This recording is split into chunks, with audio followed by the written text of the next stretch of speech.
A long time ago, on a comics page far, far away.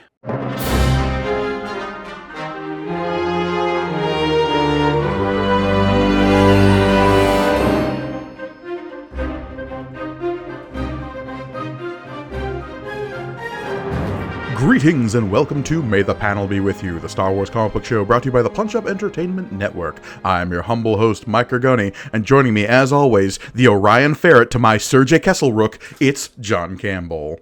Oh, boy, the deep cuts of this comic just keep coming, man. Beloved characters. Yeah, look, you're my slimy weapons dealer to my weird space hobo, and we're never going to get away from that relationship, John. No, we've been saying that for years. Dude, it's enough already. We get it. Of course, that's your dynamic. A classic, a tale as old as time. It's the Abbott and Costello of Star Wars. It really is. It really is. Yes, we're back in the back in this world of Star Wars treading water. I'm sorry, this is firmly in. We have no idea where this movie franchise is going, so let's not make waves. Yeah, and look, I'm all for telling like one-off space adventures, and that's sort of in the era we're at. So I really just have to sit back and go like, okay, we're just playing with toys in the toy box, and eventually we got to put those toys away. And everything we're going to be reading between here and Return of the Jedi, do not expect there to be any consequence to these stories. And as soon as I let that go, I can just have fun here. And I think that's kind of what we're doing. I think so. At least I will say that's what we should be doing, right? Like, yeah. This is some goofy ass Star Wars comics. We've seen worse though. Oh, I mean, I always go back to this is harmless. This is harmless fun. Mm-hmm.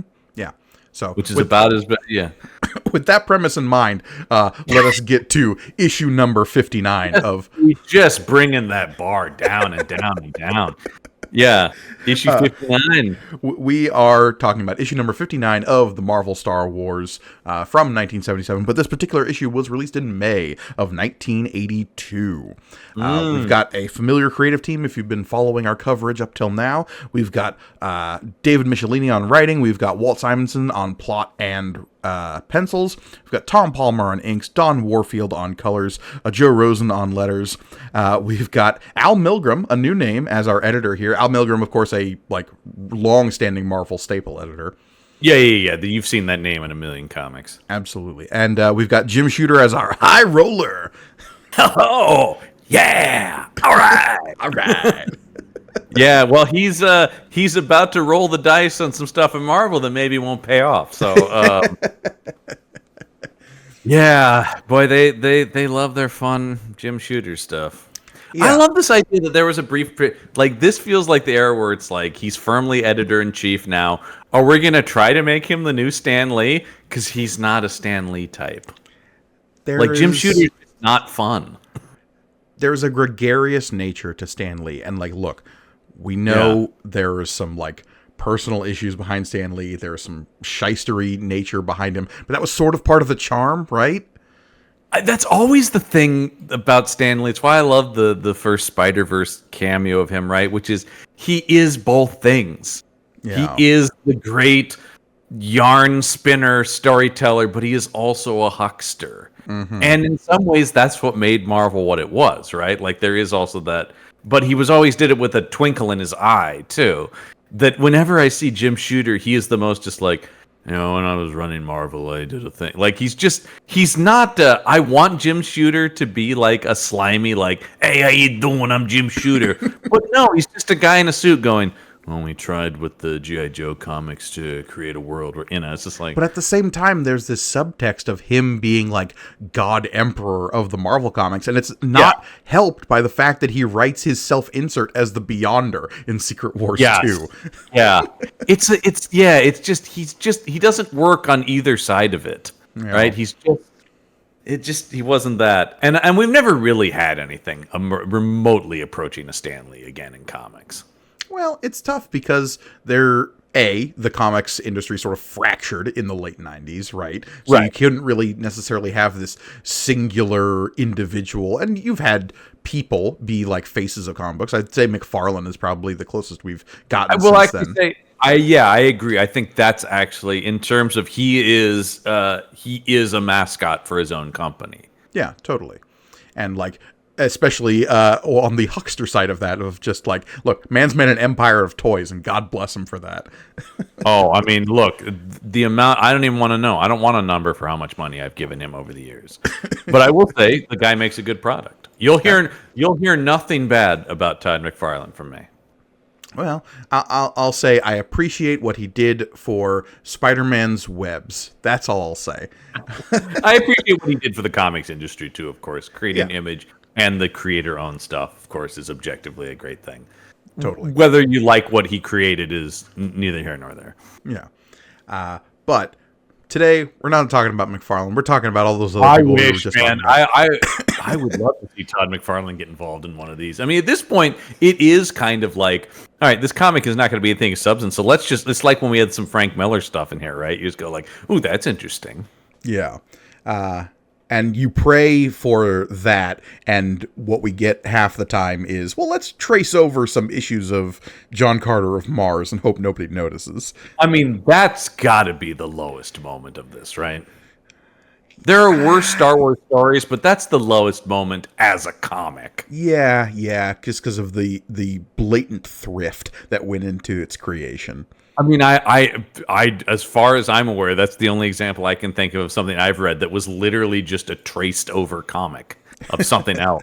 We've got nothing, so just take this and make it, Unused John Carter art and make it into a Star Wars. Yep. Go make it a Star War.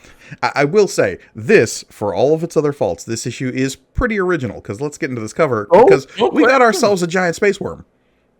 I mean, I will say, if you pick this up, you get what is promised in this comic, because this is Luke and Lando running from a giant space worm. Now, why Lando is dressed as one of the Micronauts, I don't know. Well, look, Marvel has a certain house style, and there's only so much deviation we can do from that. Yeah, it's just the orange, like, tactical vest and boots. Luke's in a white outfit that is at least similar to what he wears in Empire Strikes Back. The original Micronauts comic was Marvel, right? Am I making that up? It sure was. Okay. And good. thankfully, I'm glad. I don't know how the rights on that worked out. They're actually reprinting it now in like omnibuses and epic collections. Cool. Both Micronauts and Rom the Space Knight are back at Marvel. So Awesome. Good for Rom. I love me some Rom. I love both of those. Those are such goofy 70s sci-fi. Both the Micronauts and Rom comics are fantastic. Actually, now that you say that, wasn't Al Milgrom like a part of the Rom stuff earlier on? Am I making that up? I'm going to confirm that, but I would believe that to be true. Anyway, maybe there's a connection there for why he's dressed as a Micronaut. That's all I'm saying. But yeah, look, Star Wars has a long, proud history of big space worms, and this is no exception. You got that right. Al Milgrom name on a lot of ROM stuff. Yeah. Al Buscema and Al Milgrom were big. Yeah. Okay. You can buy original art from them. Cool. Gorgoni. I mean, maybe one of these days. Yeah. That's still not. That's a very expensive world I have not fallen into, thankfully. Is original art. Yeah, I don't own anything like that. Yeah. I did almost buy some Ron Randall Star Trek original art. I was gonna say, unless we've like interviewed the people involved, and like know them personally. Like, look, would I consider buying original Godzilla art from Ibrahim? Yeah, probably. But again, need the disposable income for that. This is an interesting former co-host of the show, Donovan Eilert, and I were going to go in on getting you some of that one time, but it was still, even between the two of us, a little expensive. And that's totally fair. Those artists need to make that paper, son. No, look, especially in the collector's market, yeah, that if people are willing to pay that, then get it. Yeah, no question, 100%. But yeah, I will say we did actually look into it very briefly, and it was like, oh man, and he was going to cut us a deal, and it was still like, just we can't. We can't in good conscience do this. But it is totally fair. Yeah. So all right. Lando, Luke running away from a space worm. That is, in fact, what is going to happen in this issue. Let's get into it, because last we left Luke and Lando, they were in a space mall. They were at the Bazaari. The Bazaar. We went over this on the last episode. That's not how you spell bizarre, but that's okay. That's okay. I love the captions at the start of this issue, because this is Bazaar, a floating market in space where anything may be bought, bartered, or sold. And it is here that Lando Calrissian and Luke Skywalker have come on a mission for the Rebel Alliance, only to discover that the Bazaar's special of the day appears to be death at bargain prices. I will say that is something Michelini is really good at, is the pulpy description. He doesn't get as much into the purpley prose that like Roy Thomas or Archie Goodwin did. You know, it's not as like "Brr, were space, but a whisper." You know, that kind of stuff. It is more just like we got sales going and death is on the market. You know, I love that stuff though. That's like pure comic book to me. No, I much don't, because once again, don't try to make this anything it's not. You are a tie-in comic on Star Wars at this point, and Star Wars is still, while popular, it is still Flash Gordon-y, right? At least in people's minds. It has not yet become the mythos we know today, where it's very grand. Mm-hmm. Gotta say, this little creature sizing up Lando for sale, not great, buddy. Look, the optics on a weird space alien looking to buy the only black man in Star Wars, not great. could have had him sizing up Luke. Nope. Yeah. I do love the design of this little goofball. Talk about Micronauts. There's some like weird inner space alien here. Yeah. Simonson's having fun. Also, can we talk about the fact I said he was in a Micronauts outfit on the cover? Lando's now in Clone Wars armor. Yeah, I'm actually just I'm not on what the viewer can see, but I'm scrolling back through the last couple of issues just to see what Lando was wearing, to see if this is like a dramatic departure from what he was wearing even in the last issue. And I have a feeling, he's wearing his like classic Lando getup with like the collar and everything. And now when we like cut to here, he's wearing Clone Wars armor. What's happening? I mean, 100%. He borrowed this from Obi-Wan in the Clone Wars. My God, look at the shoulder pads and the. Okay, hold on. There's one panel in the last issue where it looks like he's wearing this, but the coloring is totally different. It's the blues and reds that we're used to with Lando, and here, they've totally recolored it with the orange and the white. That makes sense. And specifically highlighting the shoulder pads to make it look like they're armored, like he's wearing pauldrons or something. It's a weird choice. I do like that he's dual wielding. He has a blaster on each hip, which I appreciate. That's an interesting look for Lando. We've never seen him as like the guns akimbo kind of guy, but I dig it. Yeah, no, it's cool. But anyway, they're being hassled because this was our cliffhanger from the last issue, right? It was just like, they're at the bazaar, but everybody's looking for them. It's a setup! Yeah. One move, grubbers, and your ashes, says a weird toad guard behind them. Yeah. I do like when we turn the page, I do like that some of it is undercut with this guy wanting to sell Lando, that he's just like, hey, look, buddy, could you just beat it? Like, the idea that this guy has no actual power over Lando is just like, hey, Pipsqueak, get out of here. Yeah, this little guy that's sizing up Lando, he's like totally unaware of the situation, because Lando and Luke are surrounded by guys with guns. Meanwhile, this little critter has just crawled up and goes, I'll give you 10 credits for this one. Oh, he's kind of mouthy. About 8 credits. Yeah. Lando just being like, hey man, this is an ambush. Could you just not right now? Yeah, look at this, man. We got other problems than what you people are doing, okay? I'm sorry, Quadlo, but I'm afraid the fella's right. These gentlemen aren't merchandise. They're my guests. Yeah, because rolling up here, we are introduced to Orion Ferret. We had gotten mention of him last issue. He's some kind of arms dealer here, and he is dressed up like the Queen of Hearts, and he's got Tweedledum and Tweedledee in tow. My favorite though is his little companion on his shoulder, right? That goes skek. The little like Cthulhu octopus thing that's riding on him, yeah. The cutest little Cthulhu you've ever seen. And all he ever says is skek.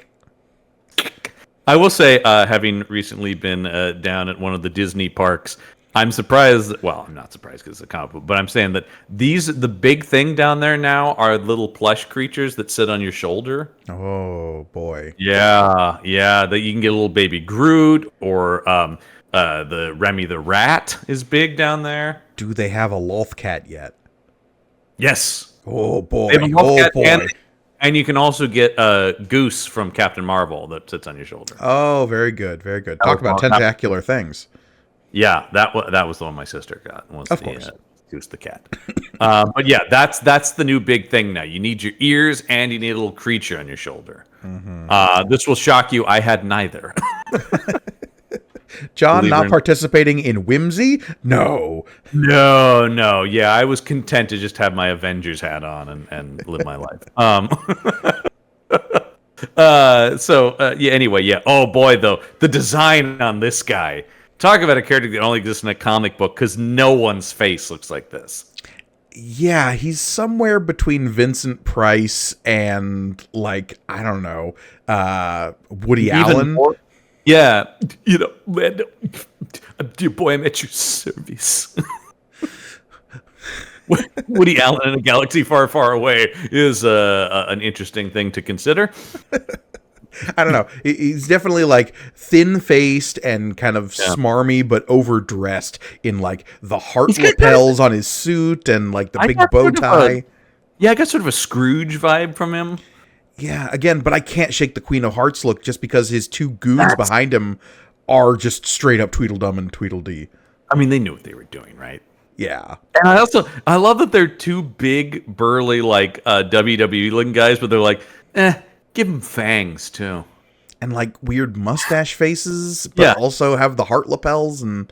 Yeah, it's just really just like I can't just be two guys. This is Star Wars. I don't know, mustaches and fangs. Yeah, sure.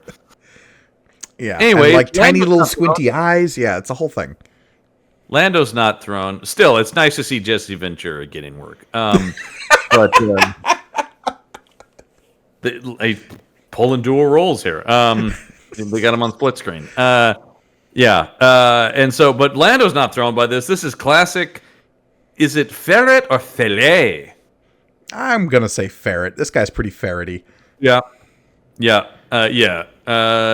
he'd be like, it's ferret, but everyone calls him ferret. Mm-hmm. So anyway, shall we adjourn to my office? And if there's one thing we know this comic loves, people lounging. Oh, and boy, do we get some lounging into this. Cut to Lando and Luke lounging. Meanwhile, Ferret above them on a dais, lounging even harder. Oh, he's got like the big old lazy boy. I love that Lando's in what looks like one of those moon chairs. I love their hover coasters. Yeah. The drinks that are just kind of like hovering near them. Oh, that's great. I just got to say, when are we getting that technology? I just be like... I need me a hover coaster, John. That's all I'm saying. Have it follow me around. I can just set my drink down. Oof. Oh my God! Imagine the ease that would make like parties and stuff. If you can just go around, your drink is just following you, and you don't have to hold it. Sitting here at my computer, just like having it floating above the so it's not taking up desk space or sitting on my computer tower. Yeah.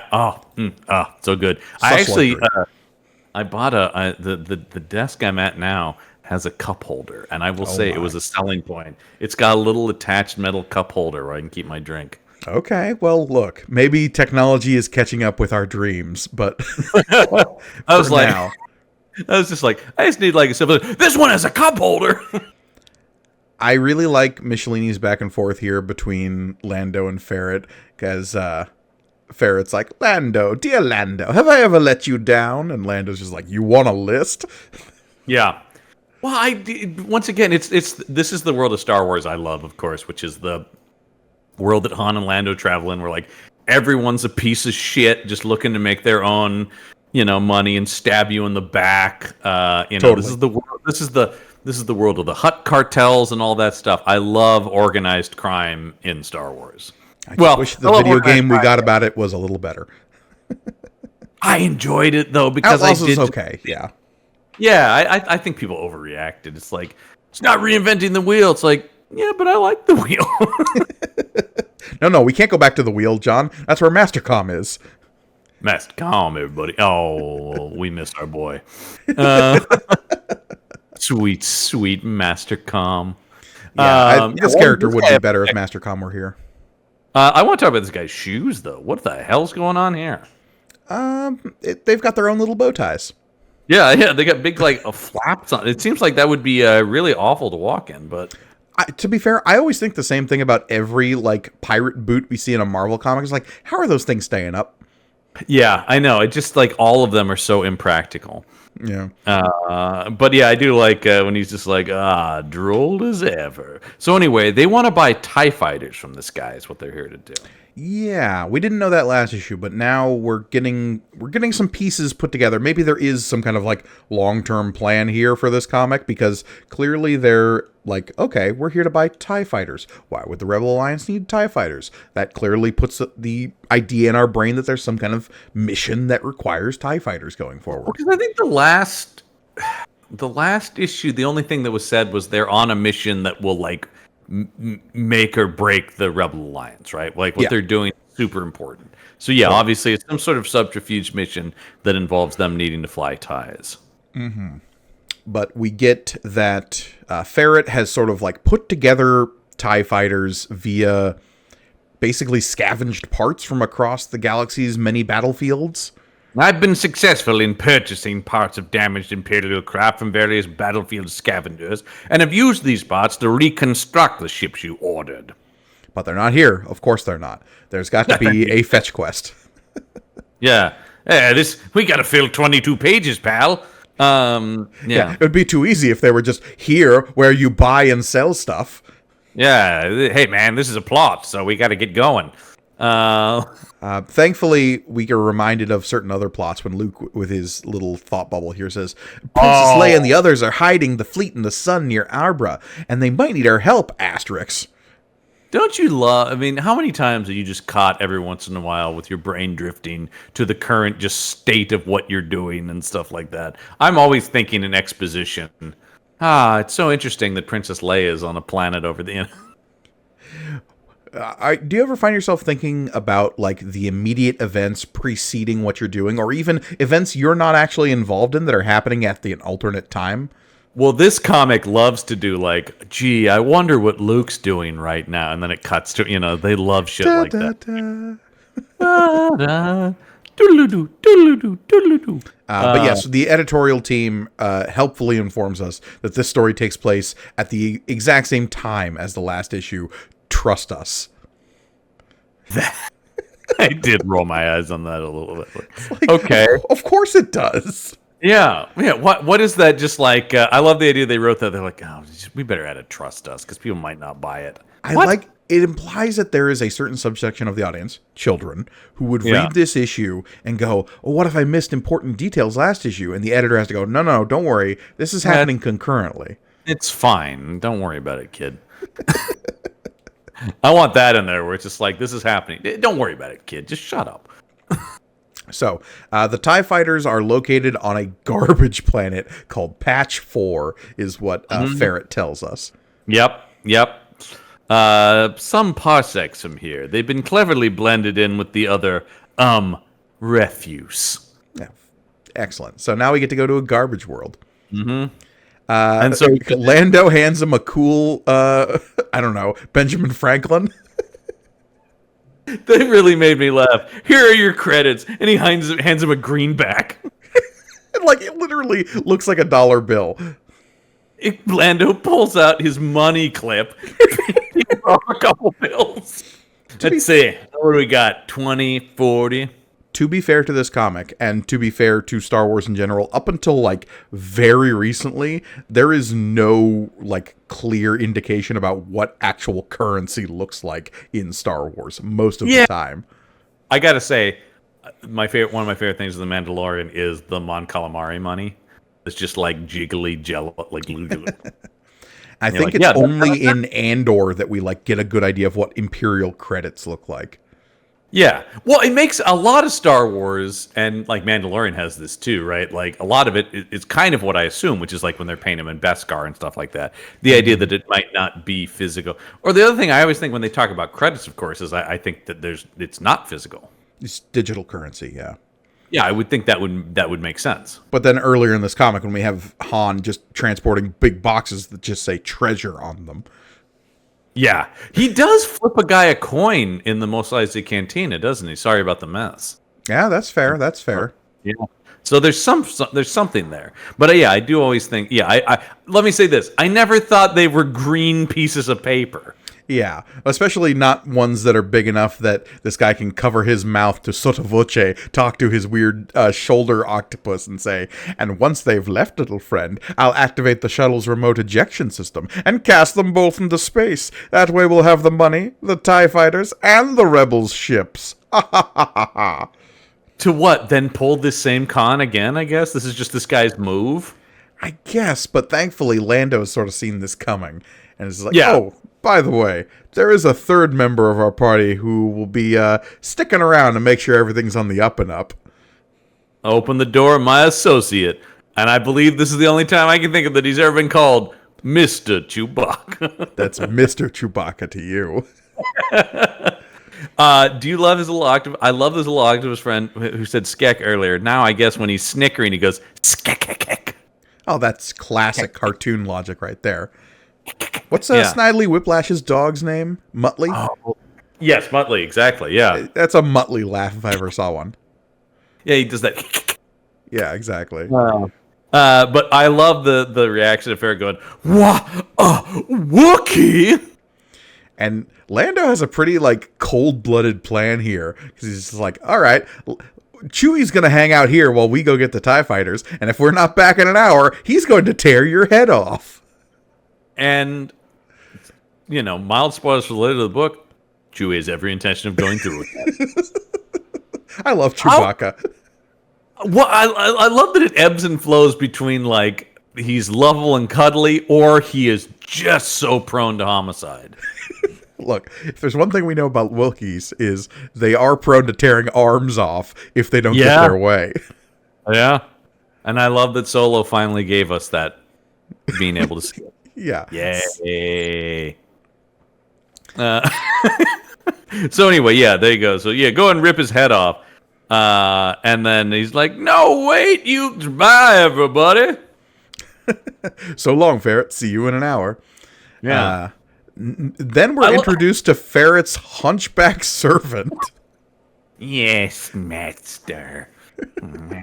This is Pelor, not to be confused with Igor.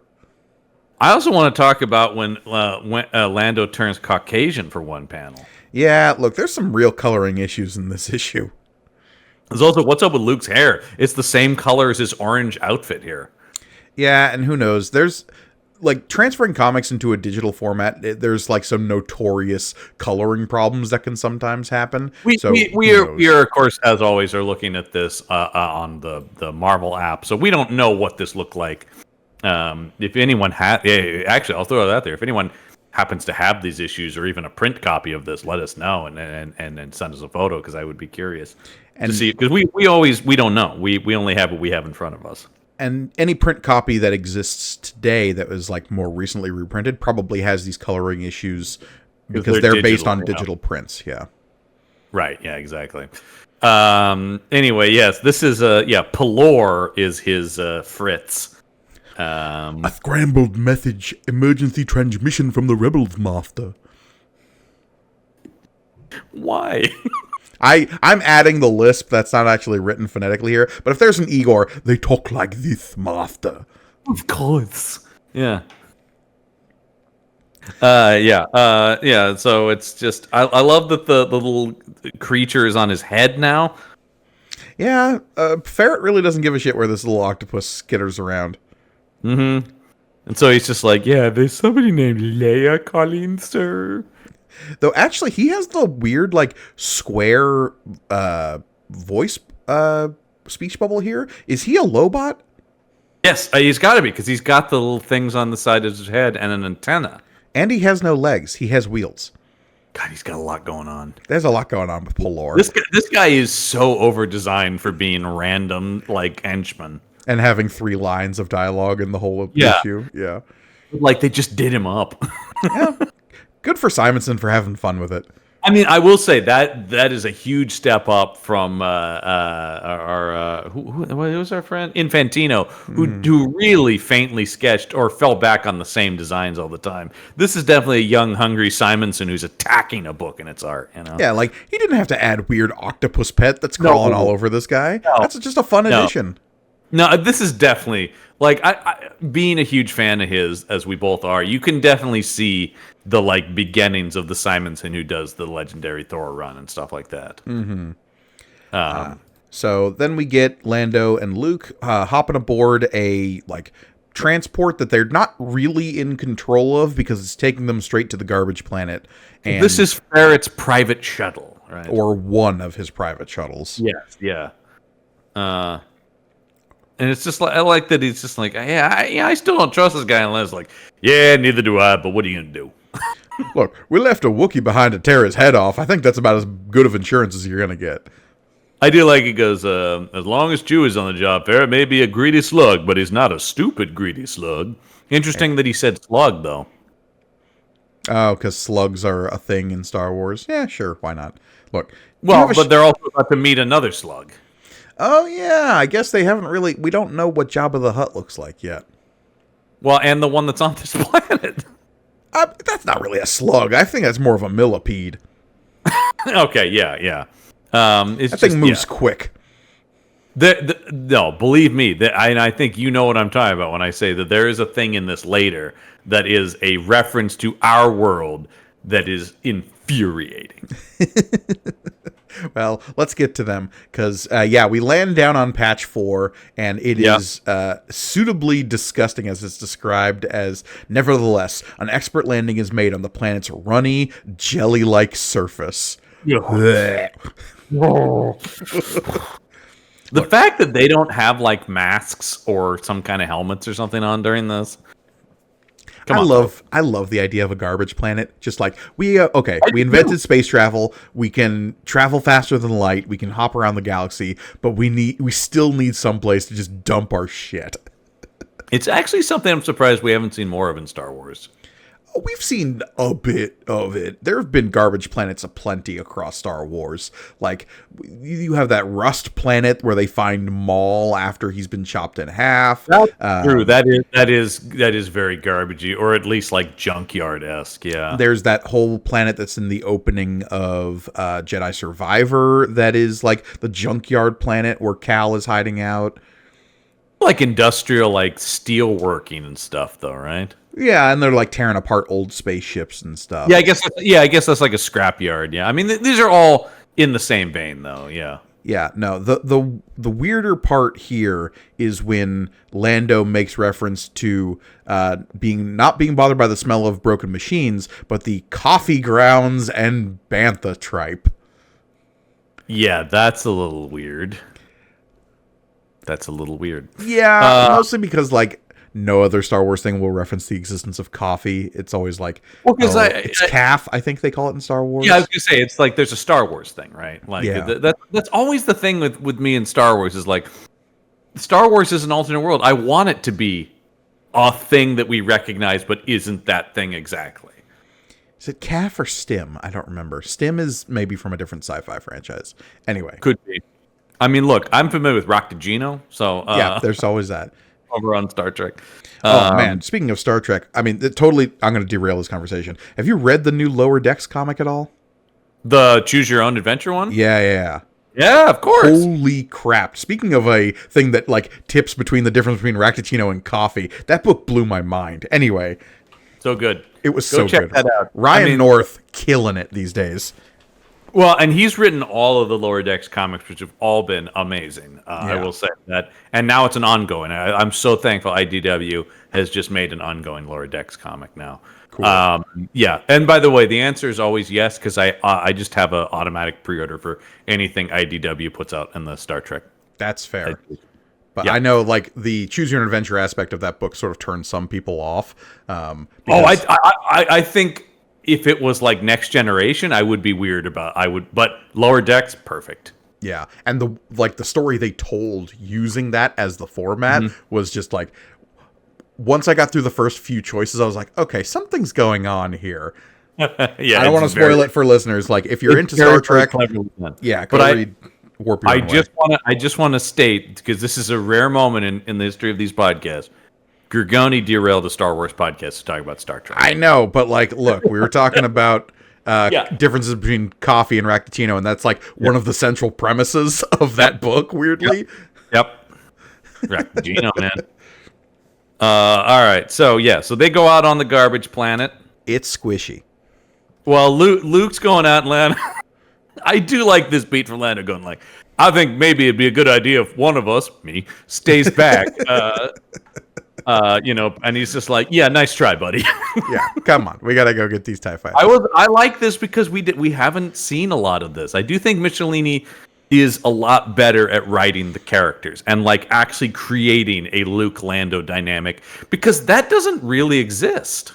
Like, he doesn't have much to pull on from the movie. They have maybe a couple lines, maybe, with each other in Empire. I don't think they even interact in Empire. No, no, because he's unconscious when Luke's unconscious on the Falcon when they rescue him. Yeah, and then Lando's already taking off at the end, so I don't think you have anything to go off of. I don't even know if they really interact all that much in Return of the Jedi. Other than, like, in the, like, rescue from Jabba's palace at the end. Like, of that, as they're speeding away, they're all on the sand speeder together. Stuff leading up to the Death Star assault is all Han and Lando, isn't it? Yeah. But that being said, this reads as the dynamic, which is kind of scoundrelly, even more so than Han Solo, and earnest hero guy. Yeah, which is always a fun dynamic. It is a fun dynamic, and like I said, even more so because Lando's even less of a heroic type than Han Solo. Mm-hmm. Luke discovers the TIE fighters right where Ferret said there would be. Yeah, this is the funniest thing to me about Ferret's plan, right? Because he was just planning to murder them. Mm-hmm. But the TIE fight, he actually is very truthful where the TIE fighters really are. He could have said anything. Ferret is one of those criminal guys that is one of my favorite archetypes of scumbag, and that is a guy who has so many contingency plans that one of them is actually being truthful. Yeah, right. Like, what is sort of like the best lies are constructed? It's like he's lying as little as possible. Yeah. So it's mostly true, but... So, like, if all of his other contingencies fail, technically he can still follow through with his word. Right, yeah. He's not going to... Well, wait a minute. He's not going to let the thing unravel completely to like, well, if this isn't true, then this must not be true. Yeah. Yeah. So, yeah, first plan was eject our boys into space, killing them instantly. Second plan is, what's this? Giant fucking underground centipede is also guarding this garbage planet. Yeah, but I do... Which I do love. He just counts on. He just knows that's there, and he's got a sonic way of controlling it? Well, we'll get to that, because amidst the slurping sound of reluctant footsteps, the journey begins. And with the addition of surprising new sounds, it abruptly ends. Did you like Lando saying, I shouldn't have worn new boots? That's very on character. Yeah, because they hear this rumbling sound, and up out of the ground, it's this screarging, big purple millipede-looking thing with no eyes and a bunch of legs, and it's coming right at them. It's similarly over-designed, but I love it. It reminds me of the Thresher Maws from Mass Effect, those big space worms. Oh, that pop yeah. up sometimes. I was trying to think of how to describe. That's a good if you have that in your head. Which, if you're listening to this show, you probably do. You probably do. Be safe to say it. Yeah, they open fire on this thing because they're like, giant millipede, and they start shooting, and it's doing nothing. This is not the first. Didn't we just deal with this down on the planet where the rebels are too? So many things in Star Wars just have blaster fire bounce off of them. Well, you gotta figure, like, big apex super predators in a galaxy far, far away are gonna be resistant to whatever, like, the galaxy can throw at them, and the most common form of, like, offensive weaponry for thousands of years has been the blaster. This is true. And so it's like, oh, shit. In fact, this slime liquor almost nailed me. I like slime liquor. Slime liquor's pretty good. Hang on, Lando. Maybe my lightsaber can do what the blasters couldn't. This panel is pretty gross. Just Luke just cutting into the guts of this thing. Yeah. Again, don't question where Luke is getting this lightsaber from. Don't worry about it. That's an across the board criticism that we have of this. Okay. Why does Luke have a lightsaber? Because that's what comes with the action figure. Yeah. Yeah, it almost feels like even the writers would be like, "What do you mean he always has a lightsaber?" It's like, "What didn't he? No, he always has a lightsaber." It's part of the design. It comes in the package. Well, remember, we've seen issues where he's holding his lightsaber and they still draw it on his belt because that's the design. Yeah. The plastic is molded that way. That's just what they look like. Uh-huh. What are you talking about? So he ramps into this thing, but it doesn't really have much of an effect. It lets Lando go, but Lando does lose his cape in the process. So is he even really alive anymore? Yeah. I'll feel naked without that cape, Luke. I'm so exposed. So they run away, much like the cover showed you. Yeah, they flee, but they find themselves fleeing into a box canyon. Uh-oh, the passageway is blocked. Mm-hmm. That's not good. If I ever lay my hands on Ferret again, get in line, brother. We're going to tag team murder this guy. Meanwhile, speaking of the devil... There he is, and he's just thinking about how, like, right now they're being murdered.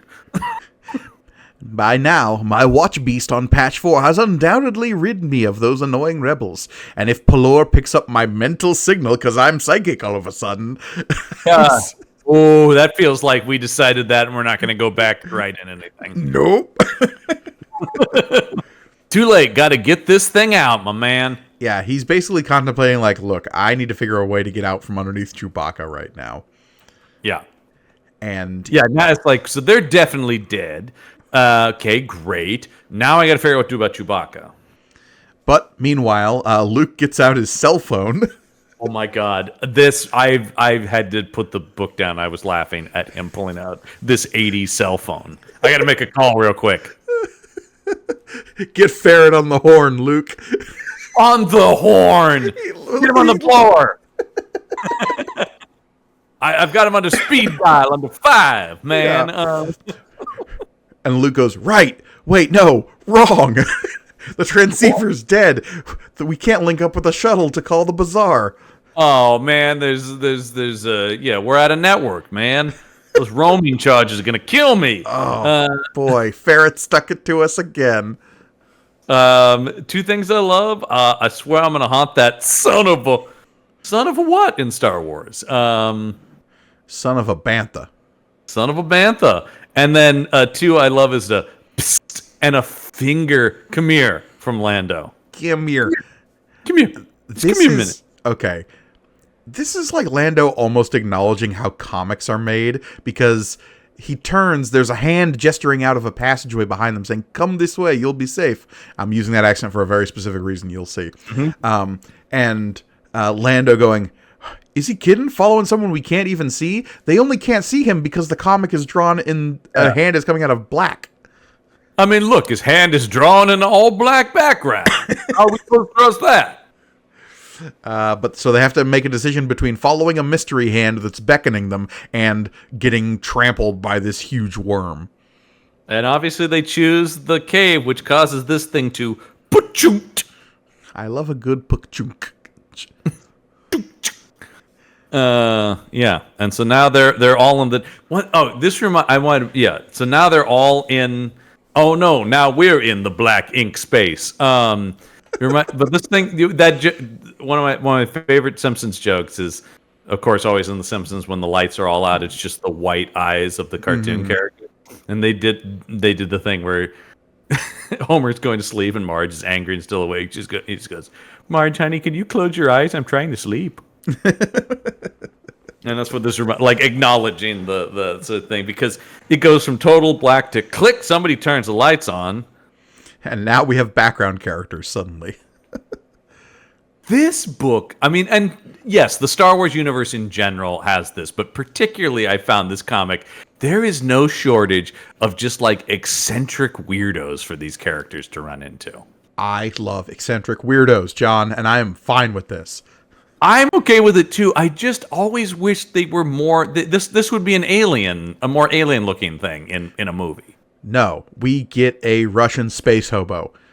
Hey, it's me, Yorgi. No, it's I am Sergei Kesselrock, and I am welcoming you to Hummelholm. There is no other way to read this character than a burly, very. The other guy reminds me of. It's not Russian. The Swedish is in the first Frozen with the guy who runs the Yoo-hoo, big summer blowout. Fui, there you are, very much welcome. Yeah, that sort of thing. Where he goes, oh yeah, family in sauna. That. Yeah, it's the K's replacing G's in his speech pattern that leans me Russian. Yes, and he picks up, and Lando's like, oh my god. He gives Lando a big old hug. Yeah. And why? Do they know each other? No, this guy's just real friendly. Welcome you are to my cave. I am Sergey, not to be confused with Sergey. He's different in Star Wars. He says J.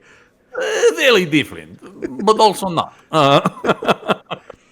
The Empire is each of us taking our homes, leaving us with nothing but to wander. We hop freighters, stow away, get named hobos. Yeah. So these are Russian hobos. Self-described hobos. All right, so linguistically, do we know the history of the word hobo? No. Okay. Hobo is a contraction of homeward bound. It refers to a certain class of citizen that existed in the early 1900s, specifically the 20s and the 30s, that were constantly hopping the rail lines, moving from location to find work, never having a home. They were always going home or on the way there. I didn't know that was. I did know that, of course, they were guys hopping trains. Mm-hmm. By the way, a classic movie to check out, Emperor of the North. With Lee Marvin. Very good movie about like real deal old hobos. Really good movie. But yeah. So also it's a term that exists in Star Wars though, apparently. Sure, and it's spelled with an E here because it's space. Hobos. In time, we are all come here, making friends, deciding to stay, and is good home. Little smelly, but not bad, until Crumbum Ferret show up. Ugh. When is this guy getting a Disney Plus series? I mean, look, Disney, I'm free. We could write this in a weekend, man. Crumbum Fair. Crumbum. I love Crumbum. Yeah, well, because once again, he is written as an old Russian hobo from the 20s going, ugh, Crumbum. I am just trying to steal apple pie off of windowsill, and Crumbum Ferret come here and break wrist. Oh, he's terrible. Get chased by farmer. It's just you steal 2 chickens. Suddenly, everyone upset. Wop, wop. Oh God! Just try to find Hooverville. So yes, these space hobos are describing the fact that they live on this garbage planet, but they were having an okay hobo existence until Ferret showed up and dropped his big, horrible beastie here that's named. Wait for it, Caesar. Why is this thing named Caesar? Oh, God. I have no idea. Why not? Was this the real world thing that made your head turn off its neck? Not this specifically. It's the reference to this later. I mean, it's this and then, but the Luke line later. Yeah. I almost wanted to put this thing down. Like, I was almost like, that's it. Maybe we shouldn't do this show anymore. All right. So, Mike's History Corner. Julius Caesar, famous guy, got stabbed a bunch of times. Also arguably first Roman emperor, though he was never technically an emperor. I've heard tell of him. So, yeah. Also famous for his salads, you might know. Yes. Yeah. Great salads, man. It's a name with a lot of baggage, understandably. Oh, yeah. You don't just toss that in. You throw Caesar in, tons of images and concepts come to mind. Either you're wearing a bronze laurel or you are banding ape society together to rebuild after a viral apocalypse has affected humanity. As a diehard Apes fan, Caesar also comes loaded with that, of course. Of course. Yeah. So, to have just a random-ass space worm named Caesar did kind of make my brain gear shift in some ways that made me like stop and go, wait, hold on, why? There's no good answer here. Because the thing about this is you could have called it anything. It's just a gleep glob. It could have been anything. If they'd replaced the S with an X and it was called Khazar or something. Dude, yeah. Chazar. Anything. Yeah. It's the fact that it's spelled Ceasar, just like the Roman guy, is what really like made me go, wait, hold on, why? Other than it's a cool name, I guess. Because this gets into the now it's my turn to bring up Star Trek, but it brings up the sister planets of Romulus and Remus. Sure. In Star Trek, but the fan canon it's always been like, well, that's our universal translator putting those names on it because it's based on a myth similar in Romulan culture. Right. That the classic dodge in Star Trek is always like, oh, what you're hearing is just what the universal translator is like giving us. Fine. Yeah. Okay. Universal translator gets you out of so much in Star Trek. My question always like, wait, so where is the universal translator located? Because it changes from series to series. Oh, it definitely does. It absolutely does. But and actually Doctor Who has the same thing too, right? That the TARDIS is filtering all of that too.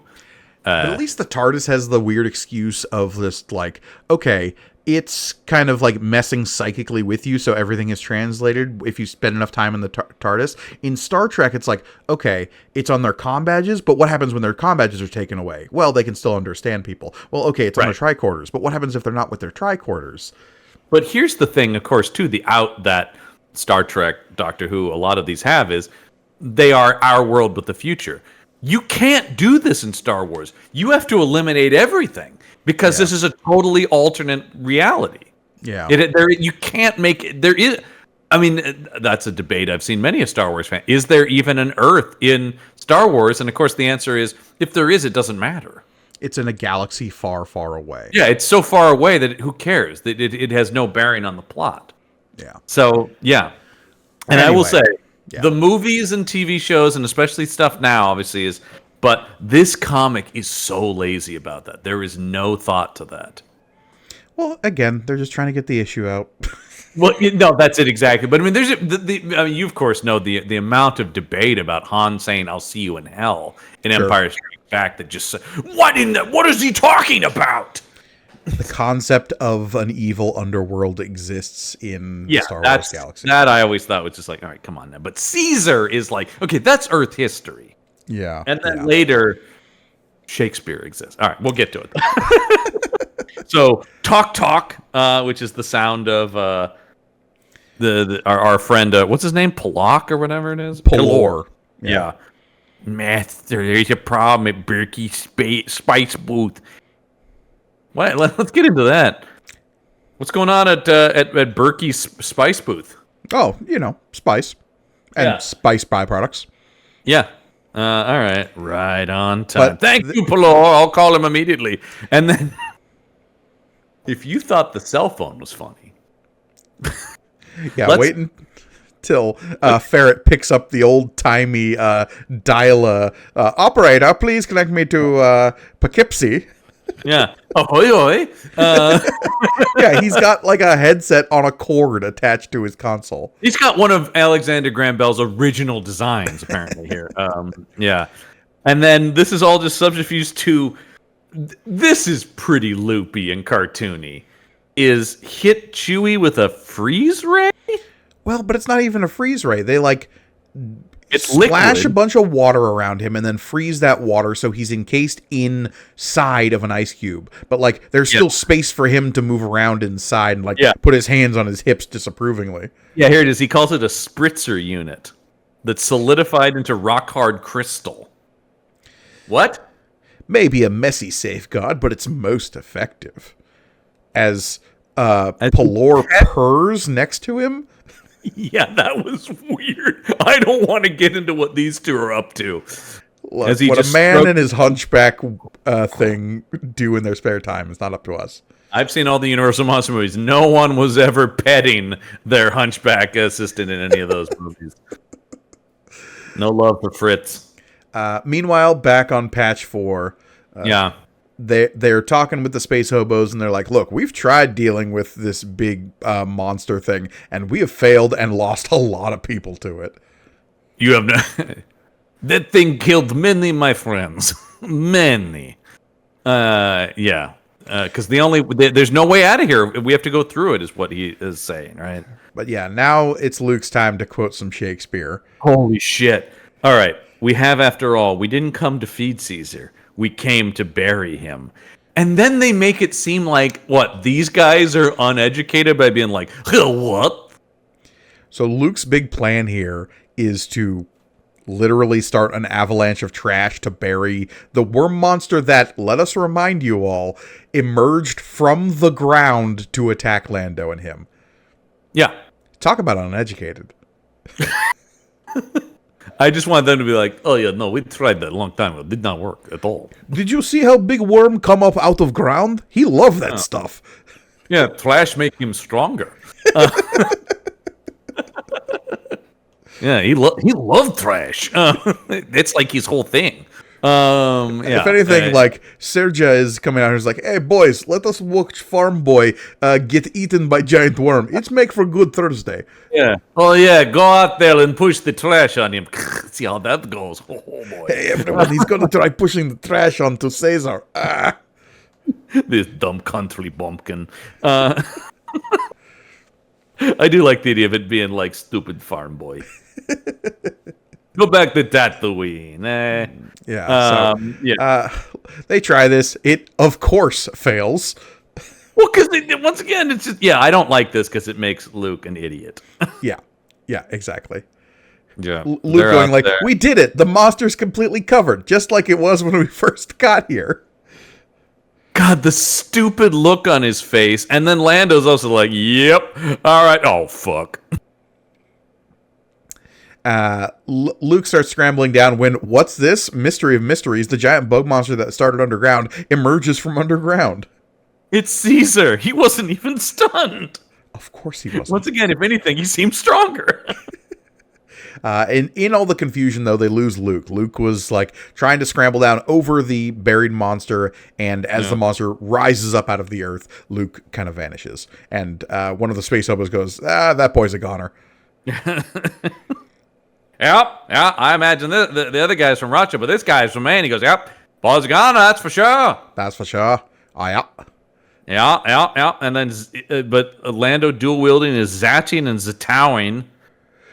And of course, it's doing nothing. But we will cut back to the more effective of the triumvirate here as Chewbacca in his icy prison. I just love Steam Chewbacca being like, ooh, I don't like being in this. I don't like it at all. So, and Ferret is just like, while you, dear fellow, shall bring me a tidy profit on the auction block. And I might add, there's not a thing you can do about it. Not a single bloody... Wait, hold on, what's that sound? Yeah, also bloody. I love that he's just British as we know it. Not a single bloody... Because, his little shoulder octopus gives him a brief bit of warning, and then there's a crash.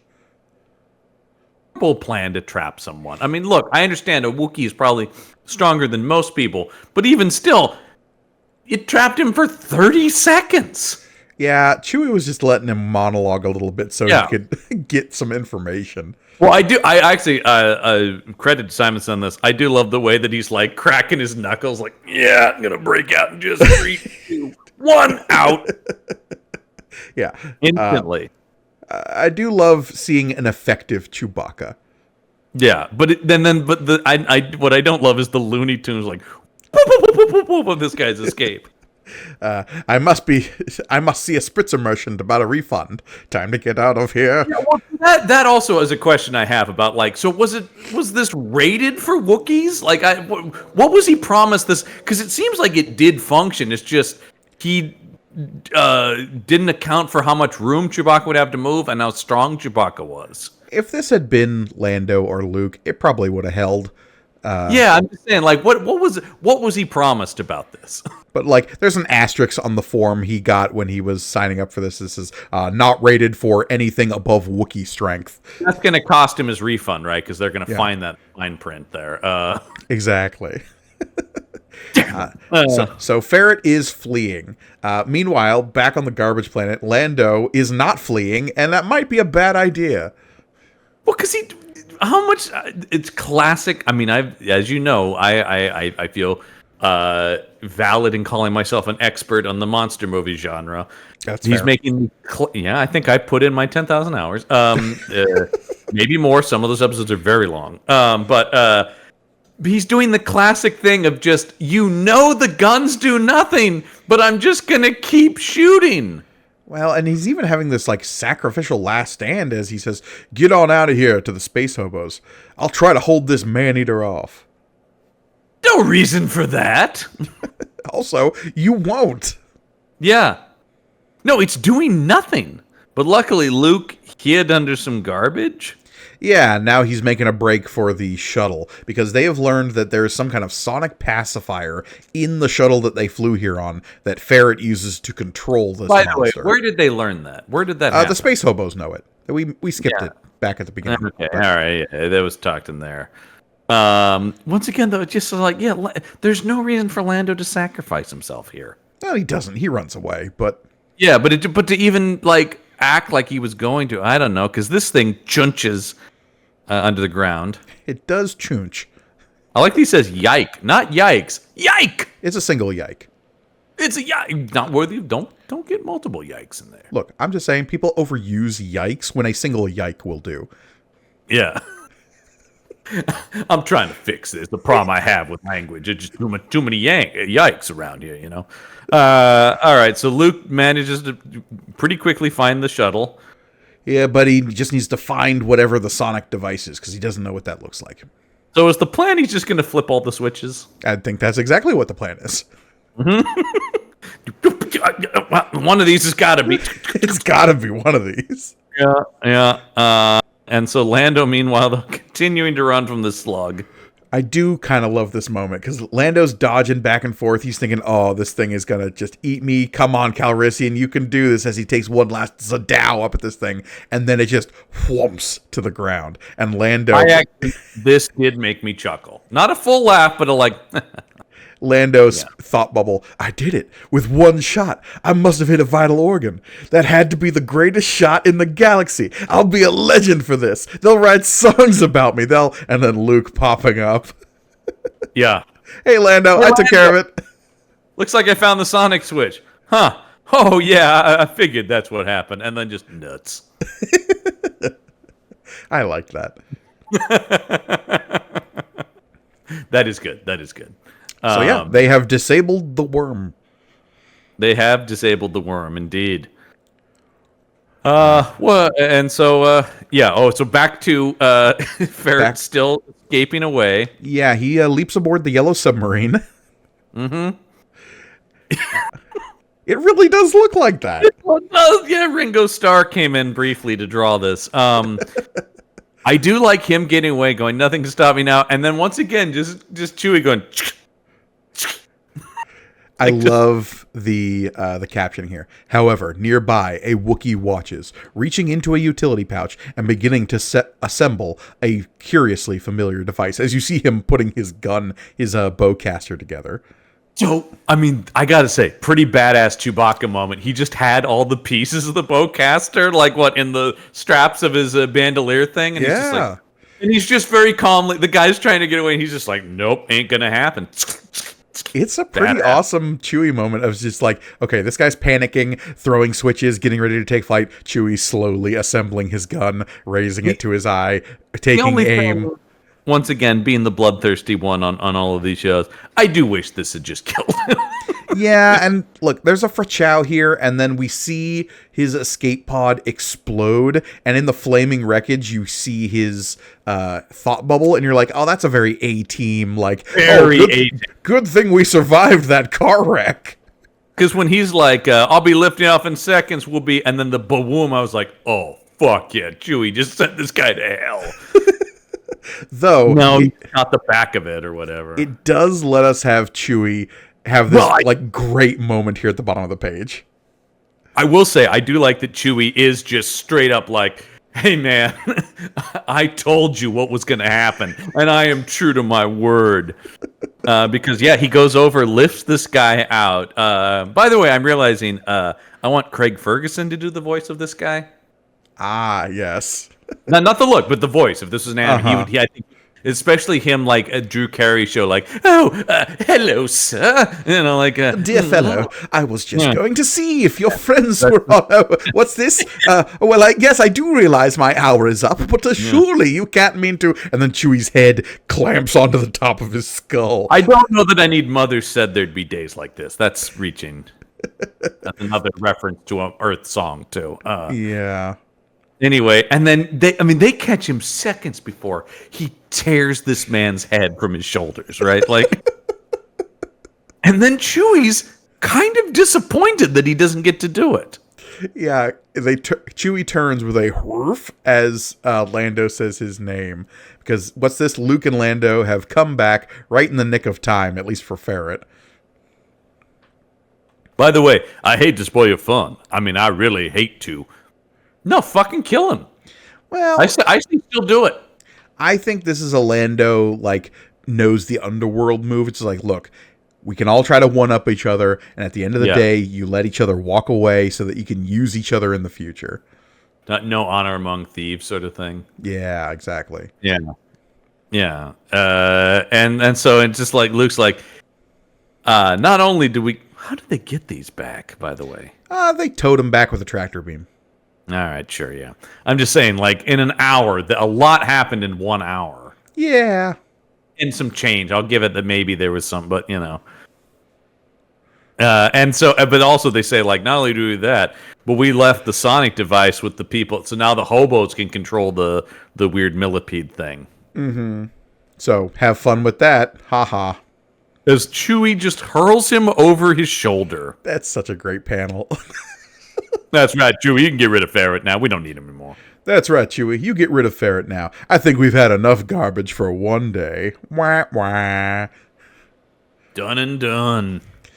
Little octopus guy gives out one little skeck, and Ferret's like, oh, do shut up. He does have a cartoon or Disney villain kind of vibe to him, right? That really feels like the comeuppance to like, oh, do shut up, a little creature. Mm-hmm. This is the Duke of Weaselton from Frozen. Yeah, he has that. Oh, there's another. Give me Alan Tudyk as the voice of this guy. Yeah, totally. Yes. It's Weaselton. A lot of Frozen references on this. Hey, look, if the shoe fits. Hey, man, we'll do it. Cinderella. This show brought to you by the fine folks at Disney. Disney, they make movies. Oh, if we get some of that Disney money, I'm saying. Baby. Yeah. If anyone knows anyone at Disney, no. And so we return to was this Argao or Abra? And thus it is that sometime later, over the lush forest world called Arbra, a modified spice freighter tows 4 Imperial warcraft behind it via tractor beam.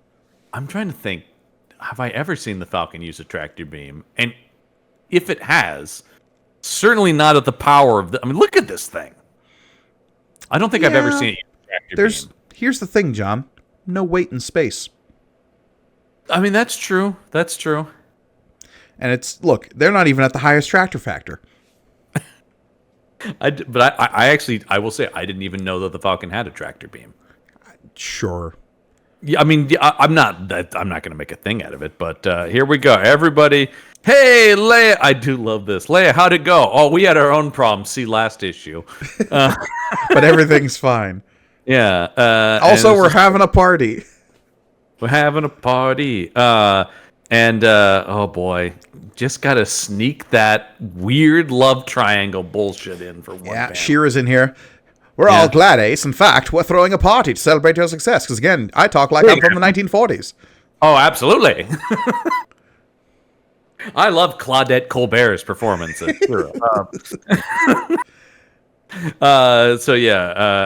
She goes, but then, boy, this is such a 70s cop show Chips freeze frame ending. She goes, can I just ask you to do a favor before the first dance, Luke? What's that? Change your uniform. Credits roll over freeze frame. Yeah. Executive producer Aaron Spelling. Because everybody's yucking it up. Yeah. But hey, look, we've been wondering about this flight commander that has been kind of swooning after Luke the last few issues. Yeah. This hussy. Well, look, if you're from Leia's perspective, maybe. Yeah. More like a hussy story. Next issue, we are promised She-Ra's story. So we might learn a little about her and the fact that she's a secret bad guy. I don't know that, but maybe. You've been positing that theory the whole time. And look, have I read ahead? Yes. Am I actually planting a false positive so that John believes that what he's getting in the next story is something that he's not? Maybe. I don't believe anything you tell me. That's fair. Yeah, because that is something you would do. Yeah.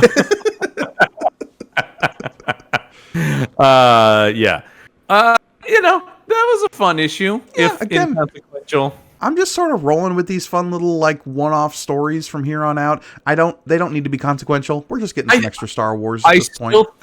I still think it's a marked improvement overall since Michelini and Simonson took over. I do think the book is considerably more enjoyable. I think even if these aren't great Star Wars stories, these guys are just better storytellers.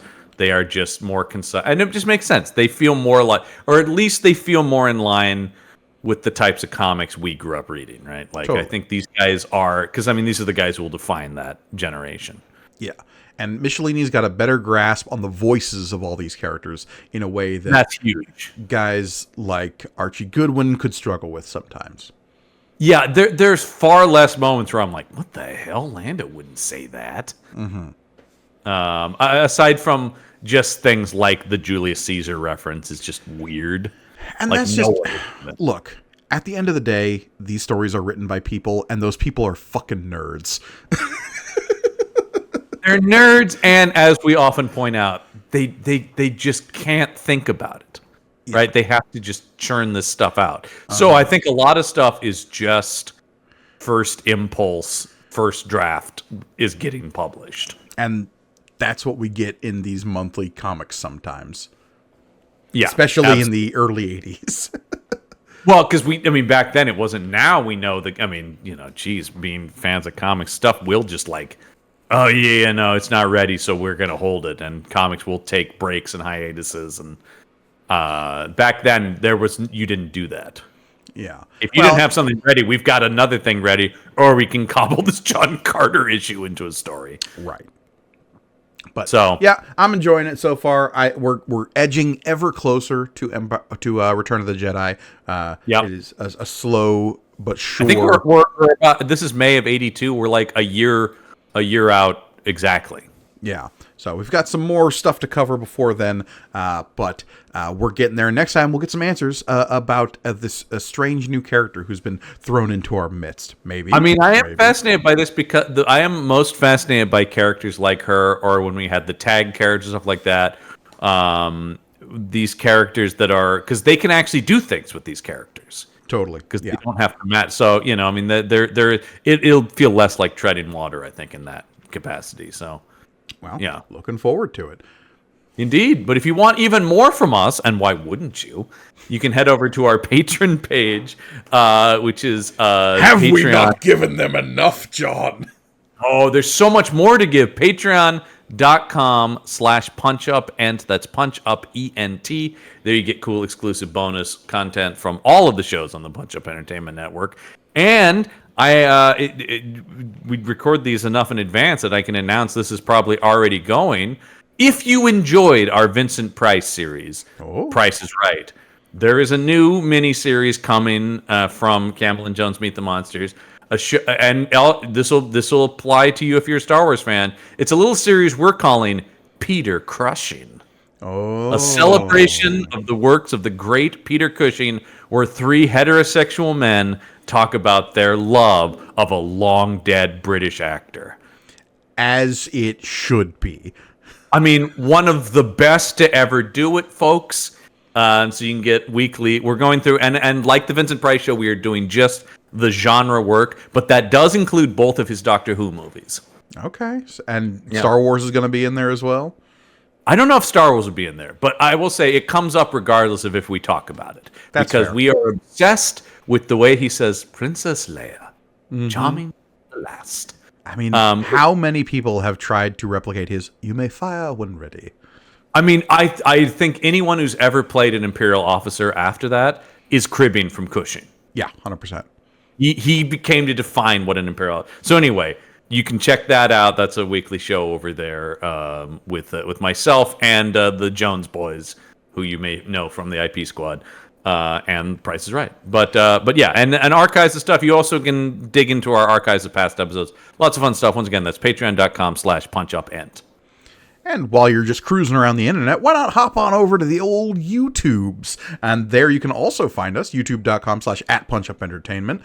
There you can find all of our current shows that are ongoing and released in a different format than, say, a podcast. You can also have us as a second screen experience or just listen to us on YouTube.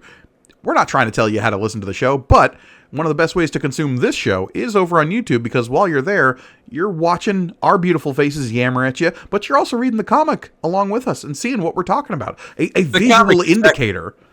Yeah, the comic is secondary. They want to see our faces, obviously. Yeah, obviously.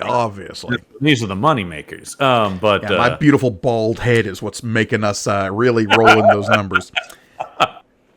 Anyway, while you're there, you can also check out all of our YouTube exclusive shows, which includes Punch Up Plays, where currently Elliot Lewis and I are making our way through the Mass Effect franchise, and also the Hallmark Report, where John and his sister are going through the, or have already gone, depending on podcast time travel, through all of the holiday movies released by the Hallmark Channel this year.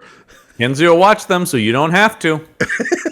So please go check us out. And while you're there, like, comment, subscribe. Let us know in the comments below who your favorite non-movie character in Star Wars is. Like, obviously, there's all these little nooks and crannies of the Star Wars universe.